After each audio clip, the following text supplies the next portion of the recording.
पहले तो ये है कि आप सब में से बहुत सारे ऐसे लोग हैं जो सरकारी नौकरियों की तैयारी कर रहे हैं, शिक्षक बनना चाहते हैं। मैक्सिमम बच्चे यहाँ पे वही बच्चे हैं। शिक्षक बनने वाले लोगों को सिर्फ इतना कहना चाहते हैं कि इस क्लासरूम में आप आज बैठ के पढ़ते हैं, आप सब इतना मेहनत कीजिए कि उसी क्लासरूम के इसी पोडियम पे आप खड़े होने लायक हो जाए। इससे ज्यादा आपको मेहनत की आवश्यकता है। शिक्षक वो व्यक्ति बनता है जिसके अंदर जो सबसे पहली बात होती है, कंटेंट हर लोग पढ़ा सकता है। आपके पास अगर कुछ नॉलेज है, आप हो सकता है कि ठीक है आप भूगोल के शिक्षक हैं या इतिहास के शिक्षक हैं, आपके पास नॉलेज कम है, आप किताबों को पढ़ के कर सकते हैं, लेकिन teaching is always an art. शिक्षा करना, शिक्षक बनना एक कला है। तो सबसे पहले उस कला को अपने शिक्षक से आप सीखिए, तब जाकर आप शिक्षक बनेंगे। सबसे पहली बात, शिक्षक हर व्यक्ति, हर जितने भी आप सफल शिक्षकों को देखेंगे, भारत में लाखों करोड़ों की संख्या में शिक्षक हैं और हजारों सैकड़ों हजारों की संख्या में काफी नामचीन शिक्षक हैं। उनकी कला को पहले सीखिए कि वो बच्चों को पढ़ाते कैसे हैं, उनका पढ़ाने का तरीका क्या है। ये अगर आप सीख गए तो आप जिंदगी में आधा शिक्षक की सफलता तक पहुंच जाएंगे। आधा आपको करना होगा वो है किताबों के माध्यम से। तो हम आपको बस इतना ही कहना चाहते हैं कि आप सब इस बभौनी, हम पहली बार आए हैं, समस्तीपुर तक मेरा आखिरी बॉर्डर था, इस बार पहली बार हम आए हैं इस बभौनी में। तो आप सब लोगों का, बभौनी वालों का बहुत दिल से आभार प्रकट करते हैं मैं और मेरी आपके डायरेक्टर सर ने बहुत अथक प्रयास किया और बहुत कोशिश किया, और चूंकि व्यस्तता ज्यादा रहती है उसके बावजूद हमने तय किया कि हम सब आपके पास आकर मिलेंगे। जब आए हैं तो छोटा मुलाकात है, लेकिन मैं चाहता हूं कि ये मुलाकात आपकी जिंदगी की एक ऐसी मुलाकात हो कि जब आप इन सीढ़ियों से आज उतरे तो ऐसा कुछ कर लेकर जाएं जिससे आपके जीवन में एक आमूल परिवर्तन हो, जो आपको जीवन भर याद रहे कि आप यहाँ से निकल कर गए थे और आपके जीवन में एक बदलाव आया। इस बदलाव के बयान आज यहाँ से जानी चाहिए।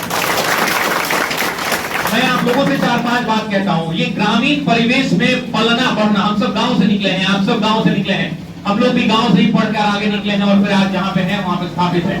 हम आपको एक बात बोल लेते हैं, आज के इस टेक्नोलॉजी के जमाने में, संचार की क्रांति में, अगर आप कहीं भी हैं, सुदूर गांव में, हिमालय पर्वत पर भी हैं, फिर भी कोई फर्क नहीं पड़ता है। सभी शिक्षक, सभी अच्छे शिक्षक, पढ़ाई का हर वो साधन आपके मोबाइल में उपलब्ध है और आप पढ़ के नौकरी ले सकते हैं। इसमें कोई दोहराए वाली बात नहीं है। इस बात को हौसला की जहां तक बात रहती है तो मैं हौसला को याद दिलाता हूं। मेरी बस एक ख्वाहिश है, आज जब यहाँ से उतरे यहाँ तो आपके जीवन में 3-4 बड़ी परिवर्तन होना चाहिए। पहला परिवर्तन यही होना चाहिए कि आप अपने आप को, मैं ये नहीं कहता कि सोशल मीडिया से दूर कर लीजिए, लेकिन उसको लिमिटेड कर दीजिए। बस इतना आप एक पहला प्रयास आप करिए कि आप अपने आप को सोशल मीडिया से थोड़ा लिमिटेड कर दीजिए। ये इंस्टाग्राम की रील बनाने वाली दुनिया, याद रखना जितने भी लोग हैं, ये इंस्टाग्राम की रील बनाने वाली दुनिया तुम्हारी जिंदगी का ऊपर वाला रील बना देगा अगर तुम मेहनत नहीं करोगे। इसलिए अभी कलम घिसने का समय है। जितनी ताकत है, जितनी क्षमता है, उस क्षमता से कलम घिस दीजिए। सफलता आपको मिलनी है, उसको कोई रोक नहीं सकता। इस बात में दूसरी बात जो मैं कहना चाहता हूँ, आज के बाद उसी संस्थान में पढ़े, अपने घर वालों को बोले बच्चों को पढ़ाने के लिए जहाँ प्रतिदिन कक्षाएं होती हो। शिक्षकों का आपके जीवन में एक इंपॉर्टेंस है और वो इंपॉर्टेंस ये है कि आप रोज क्लास करें, नियमित रूप से करें। बहुत लोग कहते हैं, मैं कई बार कई सार्वजनिक मंचों पर, बड़े बड़े मंचों पर कई IAS अधिकारी, पुलिस अधिकारी बैठे रहते हैं, उनके सामने मैंने कई बार कहा है कि माता पिता की भी जिम्मेदारियां हैं।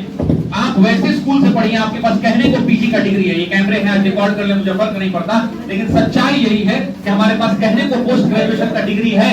लेकिन आप यकीन मानिए कि यहाँ इंटर और मैट्रिक की परीक्षाएं लोग कैसे पास किए होंगे, करते थे। अब धीरे धीरे परिवर्तन हो रहा है। तो आप अपने आप में सोचिए। एक बार ऐसी मैं अपने एक रिश्तेदार से बहस कर रहा था, बुआ की बेटी को मैंने कहा तुमने मैट्रिक की परीक्षा कैसे पास किया तुमको पता है, इंटर कैसे पास किया तुमको पता है, ग्रेजुएशन कैसे पास किया तुमको पता है, PG कैसे तुम पास किया तुमको पता है। बस एक चीज आज के बाद ये तय कर लो कि अभी तुम जहां पढ़ रहे हो वहां अपना सब प्रतिशत दो, क्योंकि तुमने वहां नहीं दिया। अगर तुमने आज दिल्ली की यूनिवर्सिटी के, JNU के, जामिया के, इन बड़े बड़े नामचीन विश्वविद्यालयों के बच्चे क्यों सफल होते हैं? क्या आपने कभी सोचा कि क्यों पटना यूनिवर्सिटी का इतना सारा IAS IPS बनता था? क्यों दिल्ली यूनिवर्सिटी और जामिया, JNU से इतने सारे रिजल्ट होते हैं? उसका सिर्फ एक कारण है, और वो कारण ये है कि वहां कॉलेज में 3 साल, ग्रेजुएशन में बच्चे 3 साल कॉलेज जाते हैं, प्रोफेसर के द्वारा लिखाए गए नोट्स को लिखते हैं, विषय को पढ़ते हैं। अब मुझे बताइए कि अगर आप भूगोल 3 साल पढ़े होते ग्रेजुएशन में, रोज कॉलेज गए होते, PG में 2 साल रोज कॉलेज गए होते, सेमेस्टर का एग्जाम दिया होता, ईयरली एग्जाम दिया होता, सेंटम एग्जाम दिया होता, 5 साल अगर भूगोल आपने पढ़ा, जिया होता, तो क्या आपको आज PGT का टीचर बनने के लिए भूगोल को दोबारा अलग से पढ़ने की जरूरत पड़ती क्या?